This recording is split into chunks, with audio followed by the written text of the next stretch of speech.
Bullshit Gaming Podcast, Tune-Up Gamers session number 26. And we are discussing the latest news, having fun, dropping knowledge.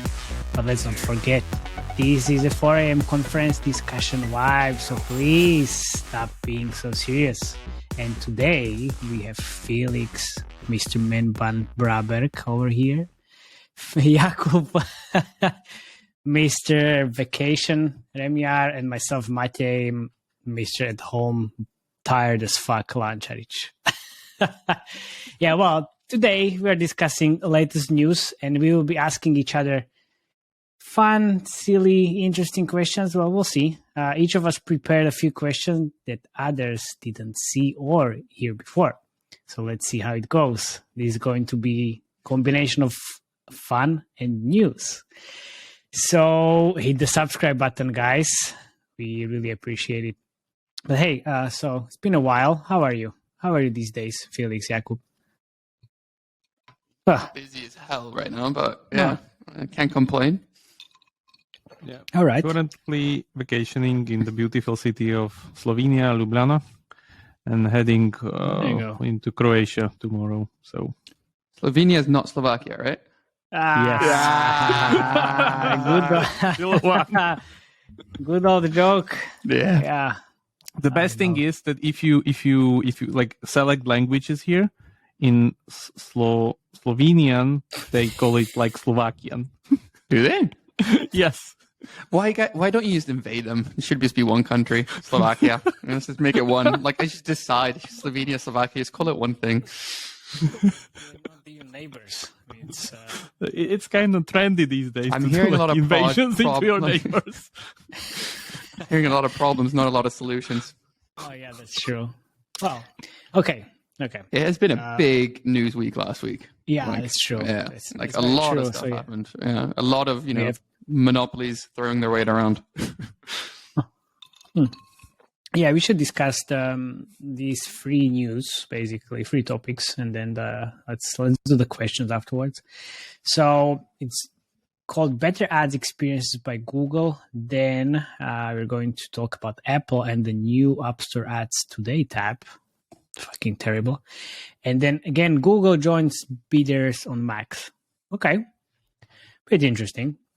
So we can start with the Better Ads Experiences by Google, because that was something that was kind of like circling around on LinkedIn, and a lot of people that had no idea how the fuck this works shared their comments like, hey, everything is dead. Hey, hyper casual is dead. You are going to die, blah, blah, blah, blah. Okay. So what is the news about? So developers are required to comply with the following ads guidelines to ensure high quality experiences for users when they are using the Google Play apps. So your ads may not be shown in the following unexpected ways for users. So full screen interstitial ads of all formats that show unexpectedly. This is the most important part. Typically, when the user has chosen to do something else, are not allowed. Then the ads that appear during gameplay at the beginning of a level or during the beginning of a content segment that are not allowed, whatever that means. And then placements like 50% of hypercasual already. It depends. I mean, it's really hard to draw a line where is the beginning of the level and like the end of the level as well. I mean, the end of the level is kind of like okay, but then still like end and then beginning of the level. Like, what's the difference? Well, let's see how that goes. But then we have full screen interstitial ads that appear before the app loading screen. I mean, I've never seen this actually. So these are not allowed. Isn't that app open up? Like that's what it is? When? That's the app open up ad, right? Yeah. Yeah, you click on the icon and you see the ad first thing, yeah? Yeah, it's like I've never seen it before. Well, but maybe that there are some really weird examples of this. It's been like the talk of the town in the last like 6 months, these app open ads. Like they're okay. Yeah, they're apparently they get really high ACPM. I mean, they're really sharky, but apparently they've seen tremendous growth in the last 6 months. Okay, that makes sense. And then we have the full screen interstitial ads of all formats that are closable after 15 seconds, and these are not allowed. I mean, I've seen interstitials closable after 5 seconds, not 15 seconds. But yeah, okay. So I know. So what should we expect discuss from this? Yeah, and expect is like hyper casual dead seriously? No, I don't think so. I mean, most probably yes, this is going to have an impact on all of the monetization in terms of the ads, but it's not so special, right? I would say hyper casual is something similar to like a StarCraft Zerg link that mutates and evolves with each evolution round. So my guess is that, again, the kind of weakest link will die off, and then they will find out which is the kind of next best thing working out. But yeah, returning back to the first 2 points there, I think those are pretty common. Like full screen interstitial ads when you kind of don't expect them. Like either like you push the play button, or you like go between the menus. That's the beginning of the. Yeah, that's the beginning. But even when, let's say, you're just browsing through the app, or like going between the menus, or just adjusting something in the, whatever the game kind of goes around, and then suddenly an ad appears. So I would say this is super common. Yeah, that's true. I mean, but then, I have inside information on this, so. I had a chat with my AdMob AM, who's actually quite good. It's like best AdMob AM I had in quite a while, which is a nice change of pace. So I'll quote exactly what he said. So this is mostly around interstitial ads that show up unexpectedly to interrupt gameplay. So as long as you implement interstitials that show up between sessions or in part of the game that don't interrupt the current gameplay, you should be fine. Based on this criteria, we have so far, it's all about unexpected content at the beginning or during gameplay. So this policy only references interstitial ads that are 15 seconds or longer or unskippable. So from what I feel like this is like there are some game developers that will be kind of major losers for this kind of in the short to medium time period. That's what I feel. But as long as you start making adjustments, I feel that you'll be able to build around this. I mean, in the medium and short term, it will suck a bit, but like you said, hyper casual will evolve as a genre, and they'll just work around this. You're always trying to find loopholes. Yeah, exactly. Come on. And also, like what's going to happen is in the short term, we're going to get a lot of builds rejected from Google if you're monetizing an interstitial. It's going to be super annoying. And how are they going to police this? I have no idea. It's quite subjective. What's categorized as unexpected? So it's really going to be a lot more rejections from the Google Play Store, and that's going to suck for a while.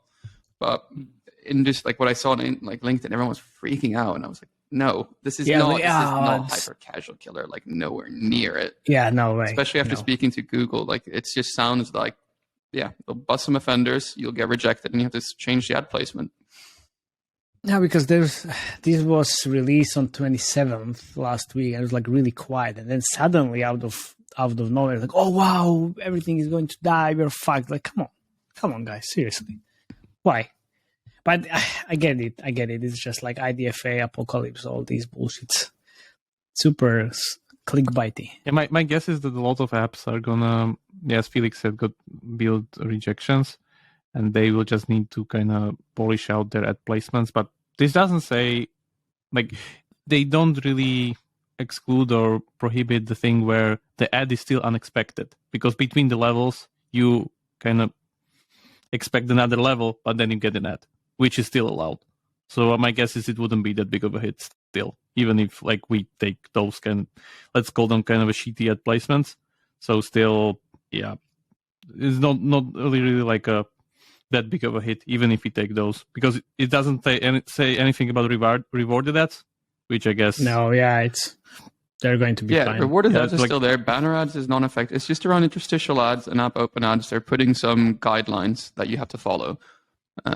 So, rewarded ads and banner ads, that's not going to change at all. And that's still a big part of, hyper casual. So, yeah.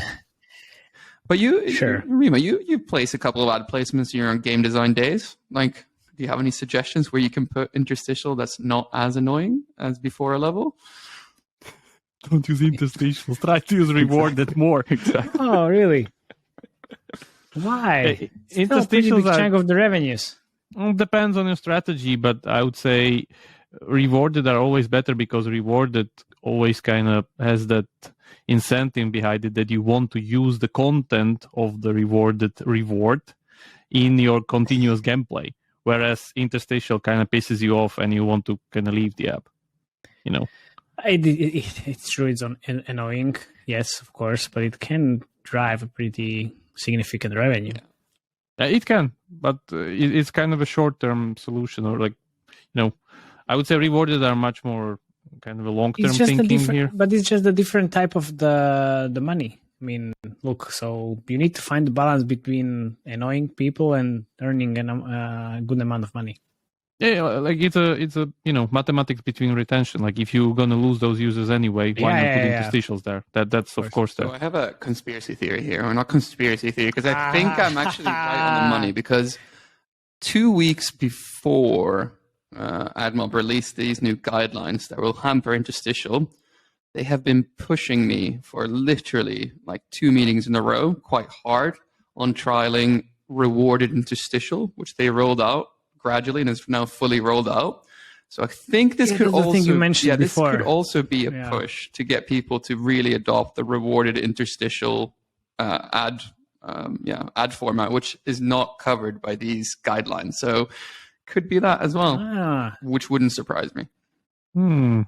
That's a pretty nice conspiracy. Yeah. I'm not even wearing a tinfoil hat for that. I think it just makes so much sense. Oh yeah. Well, okay, let's see. But yeah, I think conclusion is like it's not a big deal. Oh well, it is a big deal, but not like hyper casual is that deal. It's Google trying to force people to use reward interstitial. That's probably what it is. Yeah. Okay. Then let's switch to Apple before we go back to Google. So Apple announced it's expanding its offering of how developers can promote their apps on the App Store. And hear this, helping developers expand their reach, making it easier to discover more of what the App Store has to offer. So it's the first show, okay? So they're now going to show ads in the Today's featuring tab, which they confirmed is actually dying and not getting that much traffic anymore as it is used to. So, you know, instead of fixing it, what do we do? Let's put ads inside. So we fuck it up all over again. But yeah, so until now, Apple has offered developers 2 ad opportunities in the search tab and in the search results page.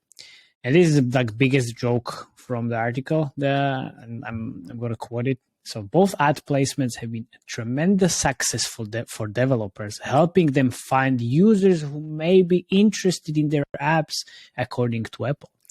The expansion of ad opportunities in the App Store is a part of companies' effort to maintain the App Store as the best place for developers to grow their businesses. Oh my fucking God. The spin doctor they have working there, like they are good. That sounds so great if you don't understand what's going on, but that's first they break it and then they try to fix it with money. Like I can pay to fix it. This is so terrible. Yeah. So yeah, well, thank you very much for the new ad opportunity within the Today's tab on the front page of the App Store. Amazing. So as we know, in the gaming industry, Apple search ads for games sucks, really. It's the worst placement out there, or the UA channel. But no, jokes aside, it can work, depends on the game.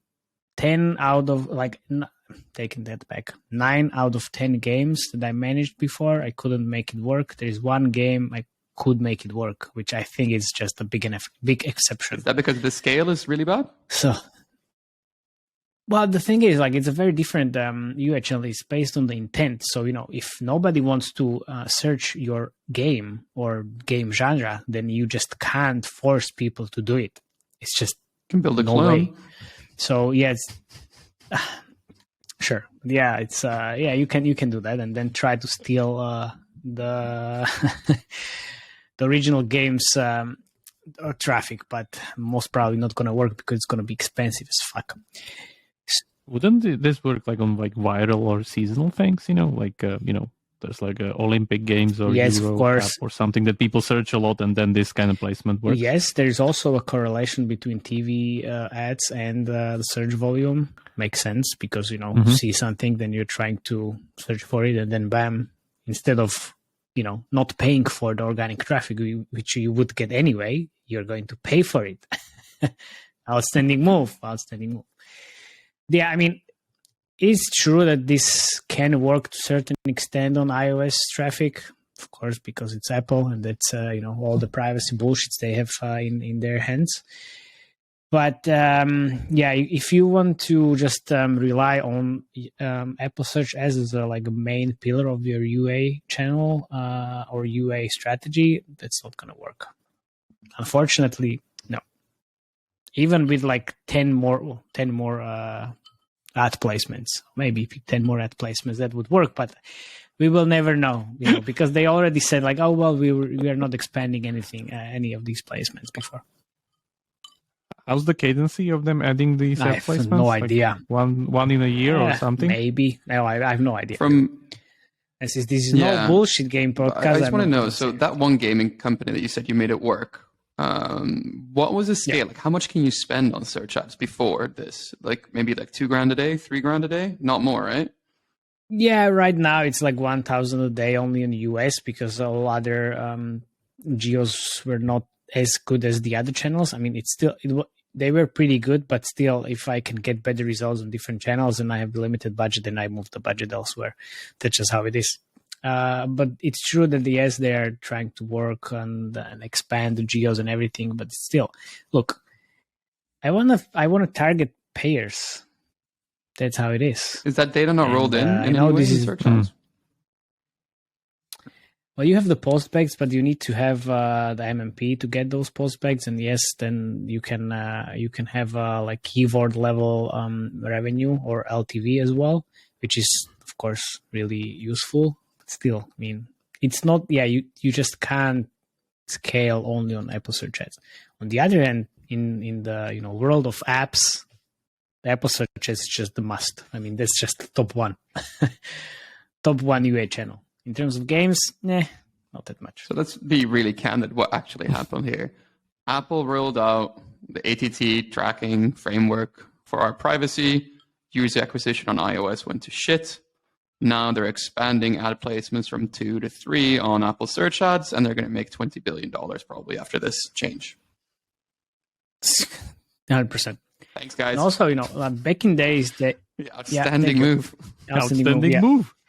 Back in days, they even had their own ad network. Then they closed it, and I'm pretty sure that they are going to reopen it at some point in the future. I mean, makes all the sense. If they're depends on how this new ad opportunity in today's tab will pan out. Monopolies being monopolies. Love it. It's great. It's just you act so if of I was course. Apple, I mean, they can do whatever they can. But from the outside, you're just just give us another app store. You guys ruined this one, please.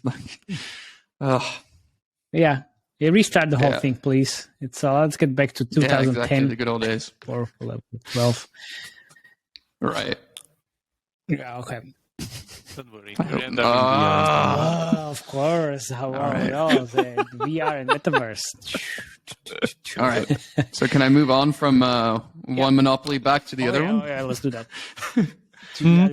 I'm actually quite excited about this because it's not often that AdMon gets really big news. This is massive news in the world of AdMon because last Thursday, Google AdMob got announced they will finally be launching as an SDK bidder on App Loving Max.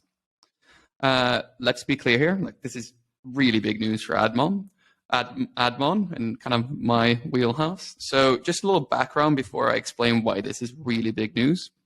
So a couple of years ago, AdMob made a decision to only allow 3 AdMob placements per waterfall in any given country on any third-party mediation platforms. Meaning, But wait a second, you could have more. We'll get there. We'll get there. Any third-party mediation platforms. That means Max, Fiber, Iron Source. Yeah, the rest of us mere mortals was limited to 3 placements.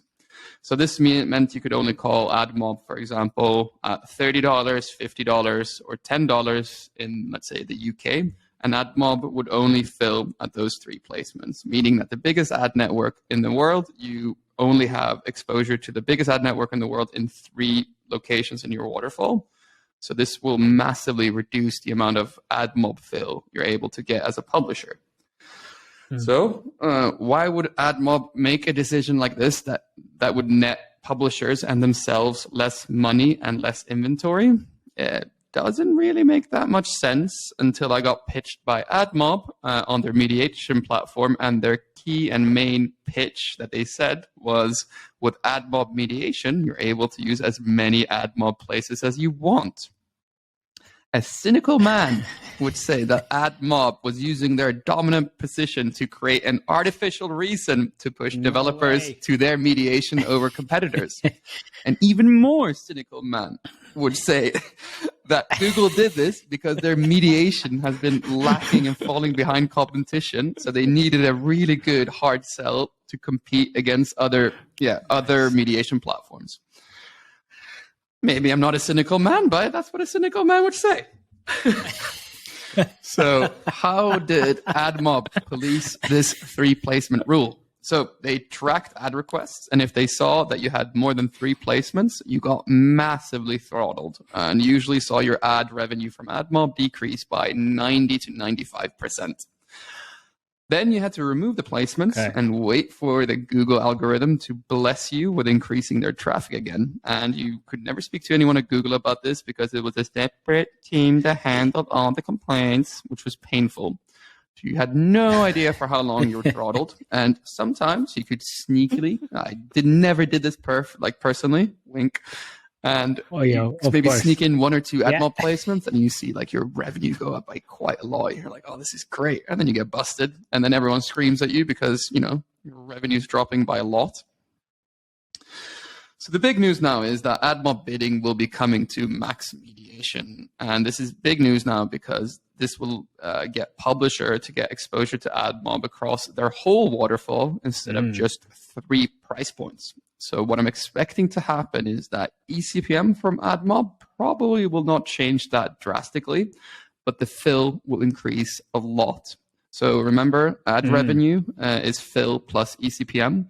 So I'm expecting my ad revenue to increase from AdMob significantly, and that will also help by driving up the prices because of more competition. So right now, AdMob bidding is in closed beta on AppLovin, meaning that just like the Willy Wonka and the Chocolate Factory, you need to be blessed with a golden ticket from AdMob to be allowed on that list of the closed beta test. Then probably in October or November, if everything looks good, they'll be rolled out to the masses. So for those of us who are blessed with this golden ticket, we have a 15-day ramp-up period to look forward to when going live in the coming days. And unless I get gagged by an NDA, I'll be sure to keep updating on the performance on this podcast in the weeks to come. Very good. Perfect. Yeah, so I was really surprised this happened, and I was wondering, why is this a huge win? But now I get it. And the crazy thing is, it's only been announced on AppLovin Max, but not on IronSource. So you can see if IronSource dragged their feet on not getting this set up for a couple of months, that's a huge disadvantage, because then the average ad ARPDAU that you're getting on IronSource is going to be much lower than that you're seeing on Max. Was it announced on other mediation? I saw it. As well, I was trying to look for it today. I saw Fairbid as well. Yeah, so Fiverr's Marketplace launched it. So it's a bit surprising. And there is this chart boost, helium, whatever that is. Of course. Yeah, our friend from Plarium, I think, posted it on LinkedIn. Yeah, I only saw it on Fairbid and Max, but I'm expecting probably to be announced on Level Play. That's IronSource mediation very soon. But if it's not, that's not good. Yeah, well. Yeah, of course. Exactly. So the day where I never have to make a single placement, again, is coming closer, and I'm looking forward to it.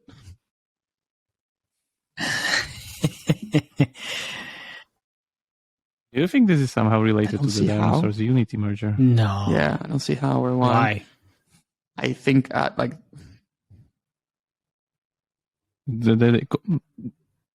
Probably what's the market I have share no idea, but I'd probably say platforms? like 70% of people are on Macs these days. That's just the sense I get when I'm talking to people.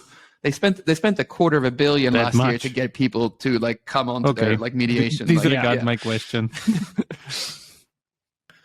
Yeah, it's kind of a big chunk of people. Okay. I'm really looking forward to seeing how this turns out. It was quite opposite. Yeah, this has been so annoying for so long. If you've built a mobile game for iOS or Android, you've experienced user churn. You can win those users back, but it's getting more and more expensive, even more so to acquire totally new users. Enter cross-promotion with Addictive. By identifying your users likely to churn early, you can showcase another game in your portfolio before they leave forever, transforming a lost user into a new user, increasing your revenues. Learn more now at addictive.com.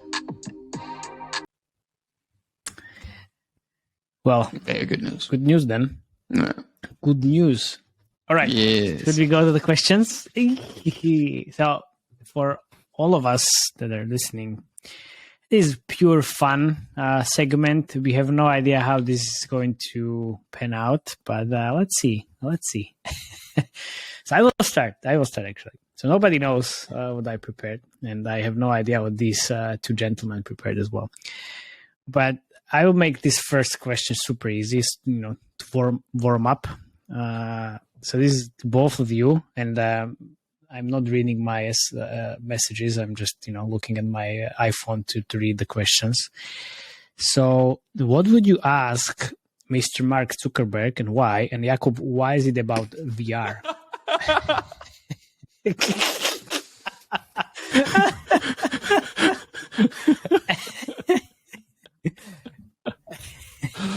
Okay. I would ask him probably how much is the real kind of, or let's say, how much money do you think you will need to burn down in order to get there where you want to get? Because my guess is if we saw the last quarter results, it was again 3 billion. So there's so much money that's going to need to be burned down until they get there. So my guess is, like, how long do you think this kind of thing will work out for all the investors that gonna kind of see the burn right there? Because my guess is that the technology will take much it's a long-term investment. Like and the other thing that I would ask him regarding this, why do you think you will get it first when there's everybody else, literally everybody else? Probably ask him, why are you moving away from Facebook's core competency, which is execution and copying like competitors, to innovating? Like he's not known as an innovator. He's not known as an innovator. He's known as this ruthless executor who's the best at executing. Yeah. Okay. Yeah.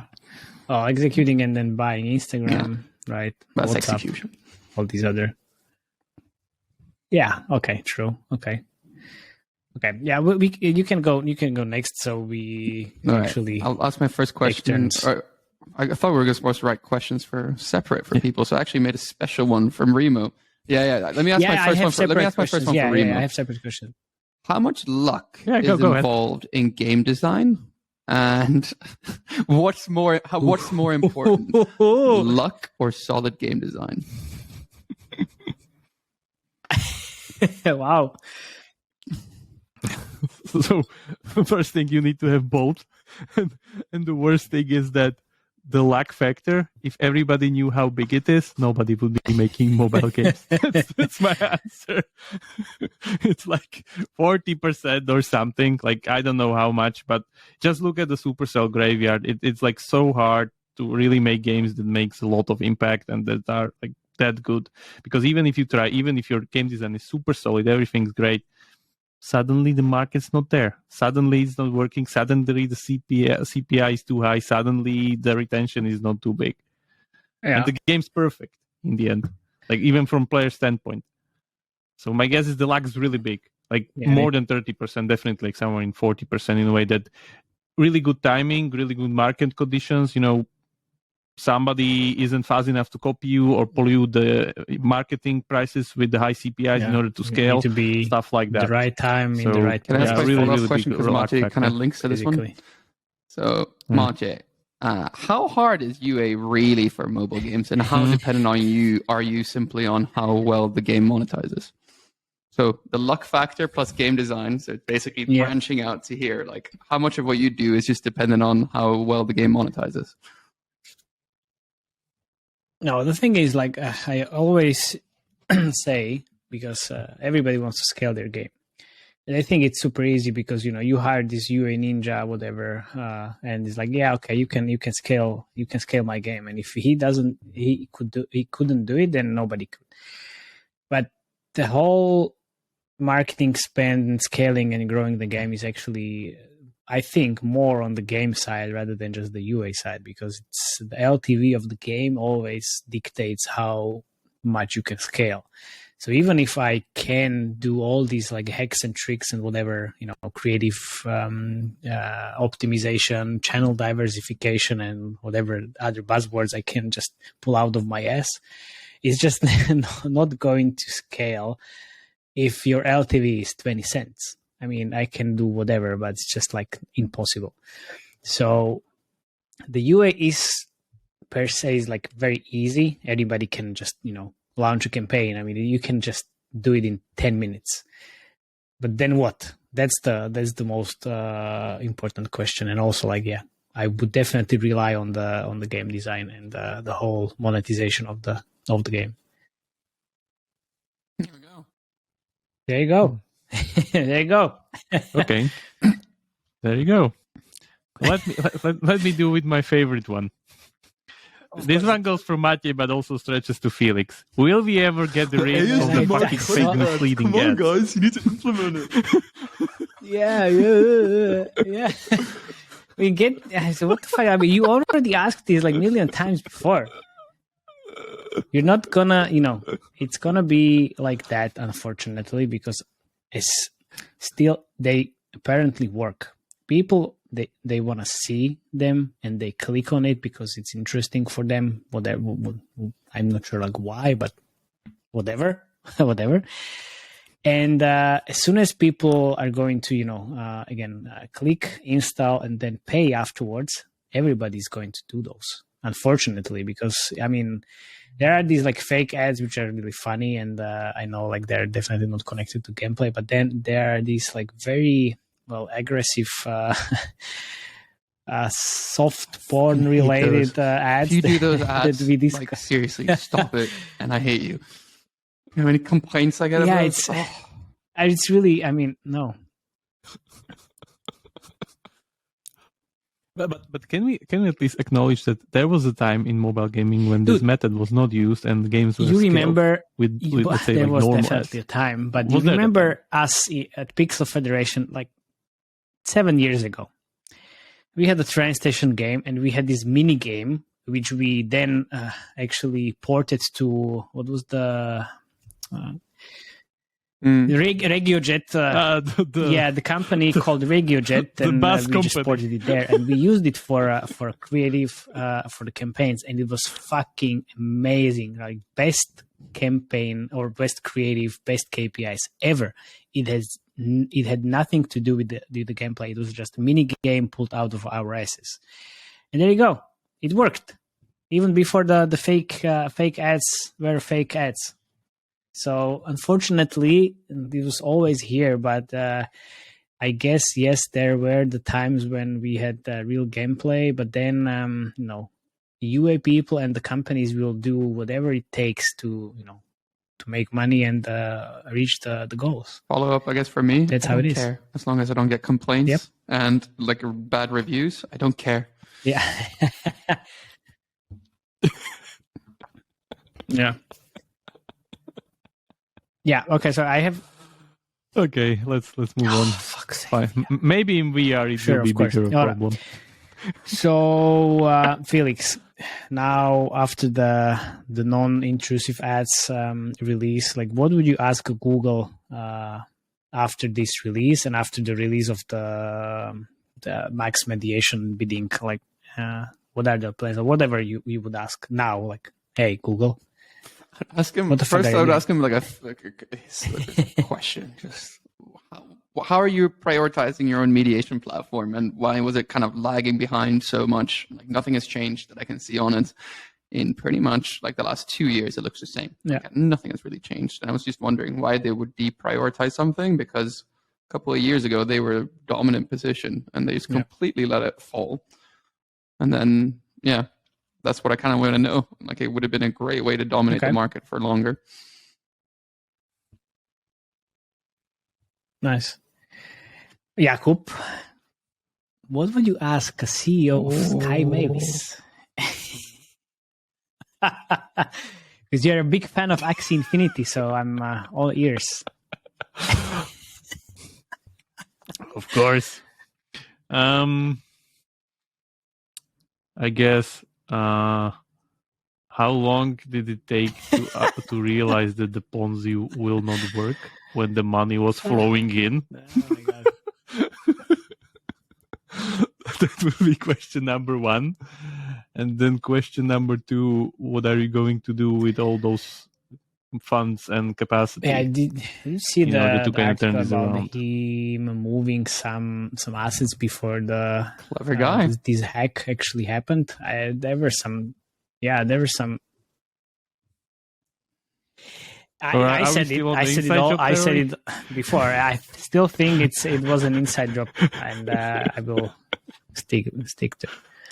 Yeah, well, there were some articles about him moving some assets just before. Yeah, I would be really, really curious about the pivot, because their current pivot, as you see, what they're doing is that they're trying to kind of be the publisher now and support the creation on their platform, which kind of is dying off super fast. Like, if you look at their numbers that Jiho, one of the founders, releases every week on Monday, or I think Tuesday, they're losing around 10% of their DAU every week. So by end of September, if I calculated it right and they keep this pace, they will be under 100k DAU compared with 2.8 million DAU in the also I had a November. check actually. So there's not that much time left in order to do something. So Q2 finished, and on average, the MAU of all crypto games in total was 1.1 million. Compare that to the same in mobile, which is 2.2 billion. This is still a niche product, and there's not that many users out there. Yeah. Not yet. Not yet. We'll get there. We'll get there. Like, look, so there are these companies from the Web3 that are now trying to build the mobile clients finally, and they're trying to soft launch their games. So guess who is getting a lot of inbounds? Gentleman SRL. Yeah, exactly. No, I mean, it's just the thing is, like, it's an evolution that had to happen because of what we discussed before. I mean, you need to have a mobile client to be able to scale the game and then put the web, like Web3 or blockchain, to see what's going to happen when the first real mobile clients of this stuff comes out. Like, this is the one platform you can actually scale on. Like, yeah, me too.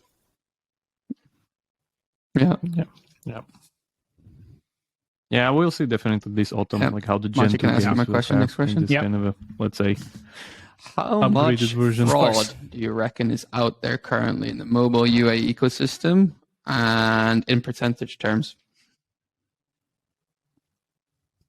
I don't give a fuck. honestly, like this fraud topic is just one big boogeyman out there. If you are running the major UA channels, you don't need to worry about the fraud that much. Of course, there are these actual information that there is a lot of fraud even in within the Google and the Google Display Network. Remains to be confirmed. Nobody knows, and that's why I don't use that much any new experimental UA networks, because first, fraud, and I don't care. I don't want to just deal with that. It just takes so much time to identify all these click farms and fraud bullshit. So I don't care. All right. There you go.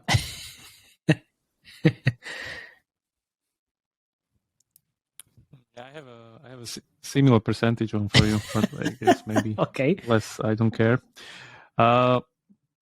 Do you think we will hit the point where more than 50% ads shown in games are non-gaming related? I don't think that will happen, and here's why. The LTV on free-to-play games is still so much higher than the average LTV you get in non-gaming apps that the users are so much more valuable to other gaming companies. And unless something really cataclysmic changes where people stop playing mobile games or start spending a lot less, that is never going to happen.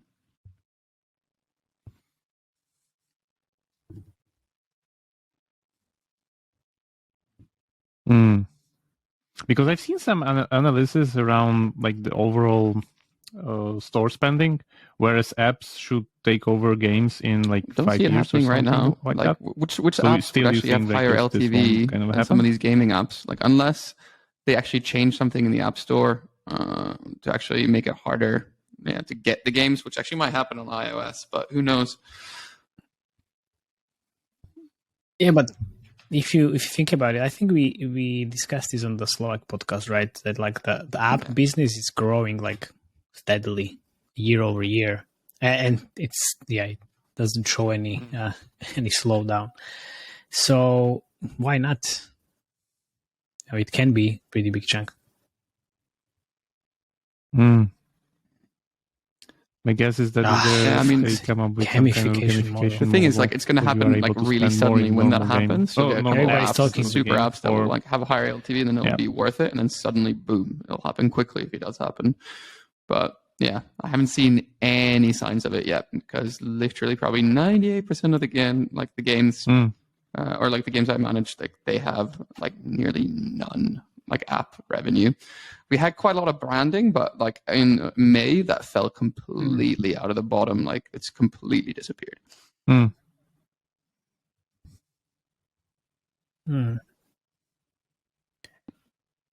Okay. Really? Okay. Sounds reasonable. I can go next. So Felix, do you think native advertising will become more, or will have more inventory than the usual ad monetization space or ad inventory that you can see in the games? And if yes, when? I actually have no idea what to answer to that. That's a really good question. Let me put a pin on that one and save it for next week, and I'm going to do some research on it because that's actually an interesting question. Yeah.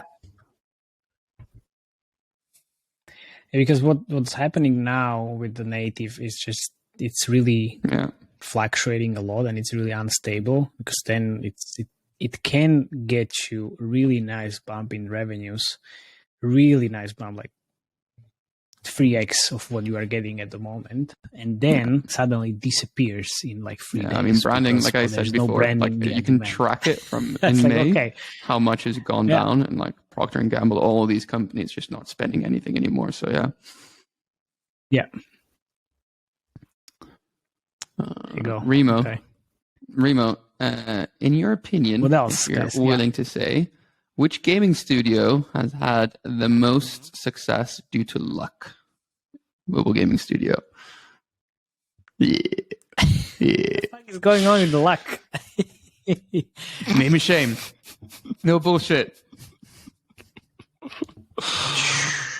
Luck. I wouldn't say Supercell, but Supercell. Yeah, I wouldn't say. Of course, I know you. That's what I was going to say.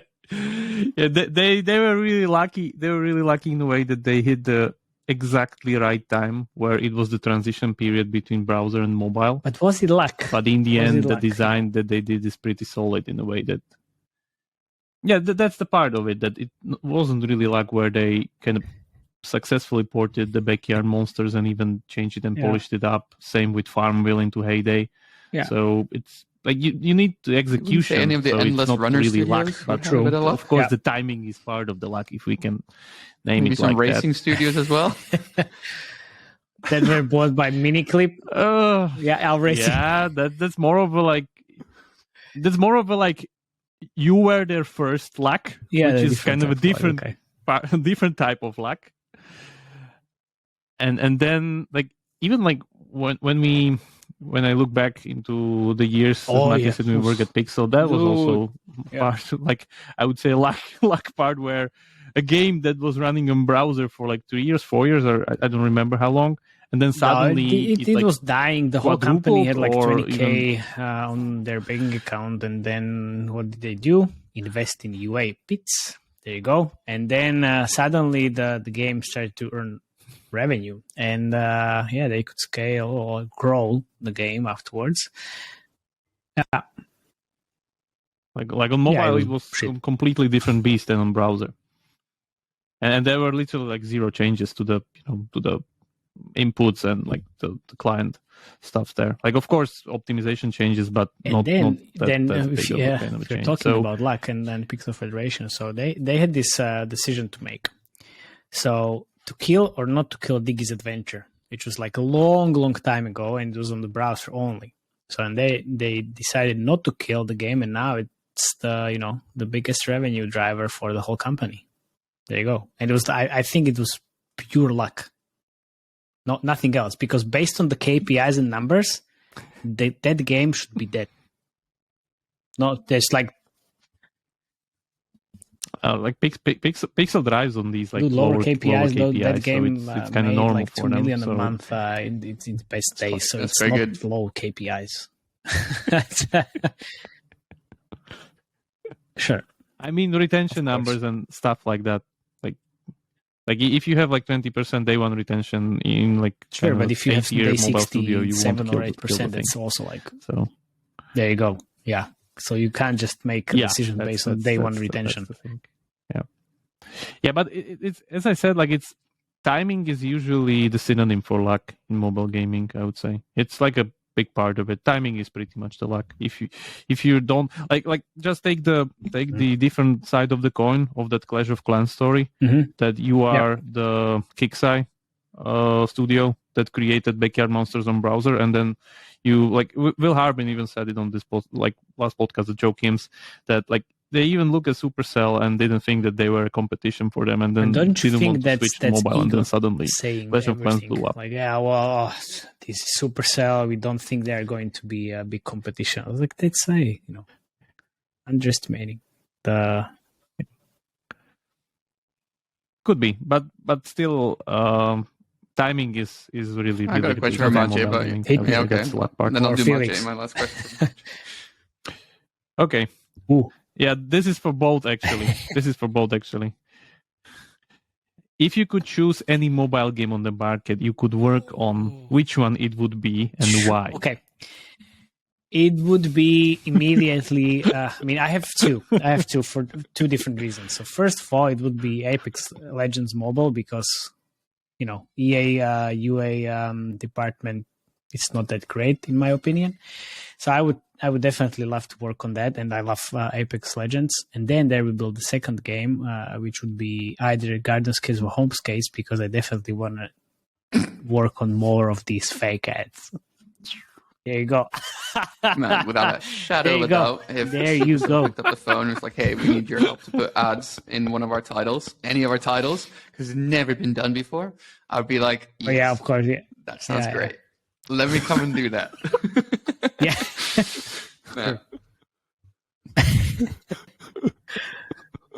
Okay. Yeah.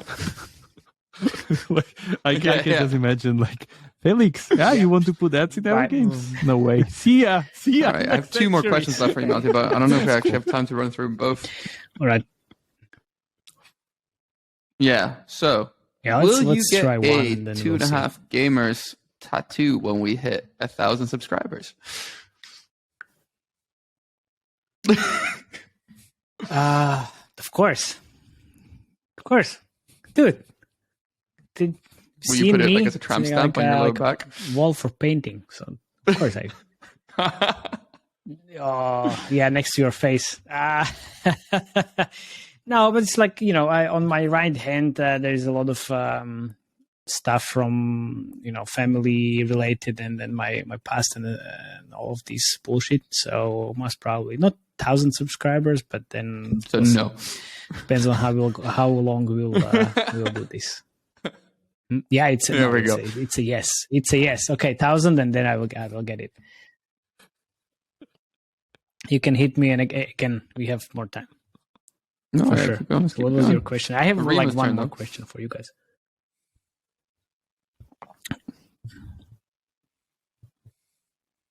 One and a half years. Okay.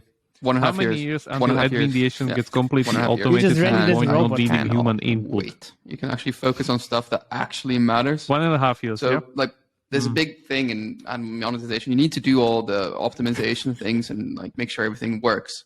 But it's super annoying. It's not fun work all the time, right? Like just moving placements and testing.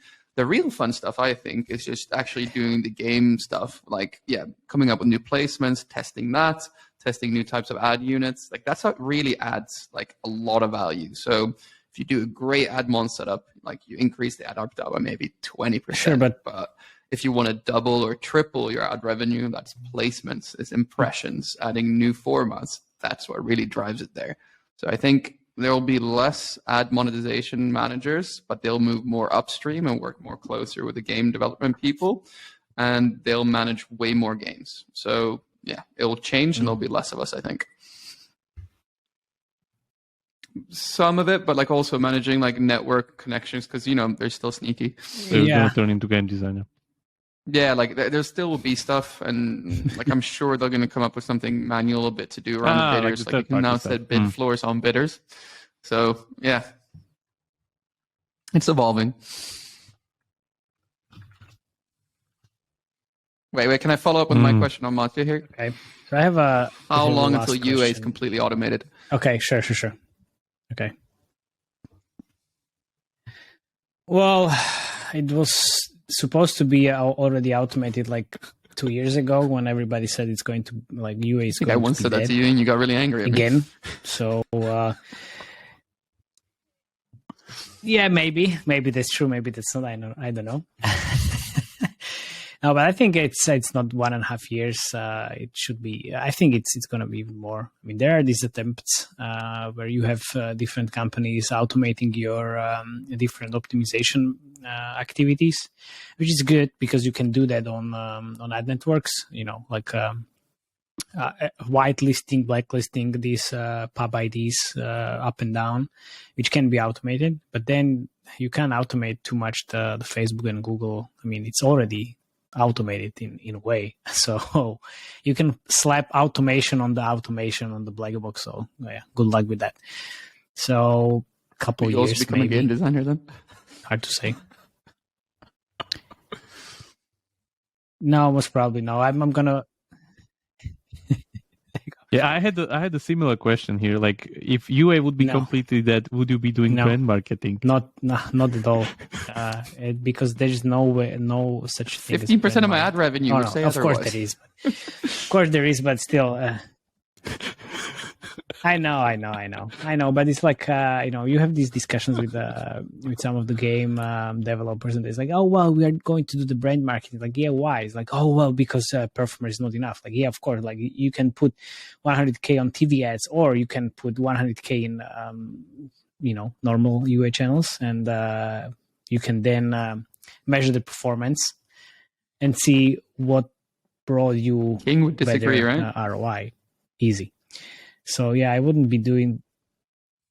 I wouldn't be doing the brand marketing. I would just move to Web3. Move upstream in another way. There we go. Okay, I'll see you with VR. Okay, well then, I wanted to ask one last thing that is like completely unrelated to all of this, but okay, I will ask.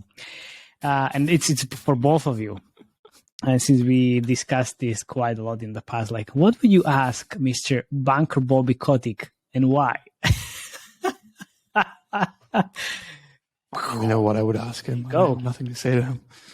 Like, yeah, yeah, man. Like yeah. I'd just be like, I would say, just outstanding move covering your ass, Bunker Bobby. You're fucking bulletproof, tank man. Tank man. Yeah. Heads off. Heads off. All right. I mean, just all these bullshit activities that that were done. It's just terrible, but still, I have no idea how he can be still the CEO of the company. But yeah. Oh yeah, true. I would maybe ask rather, the guy coming after him, which is probably Phil Spencer or someone from Microsoft. What's your favorite sports car that you got? Yeah, that's a good question. And with that question,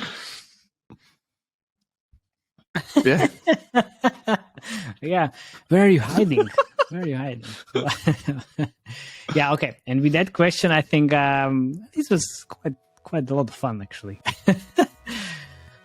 So thank you very much for listening to us and for subscribing. So you heard Felix. If we are getting 1,000 subscribers, I get to get to 2. There you go. And until next time.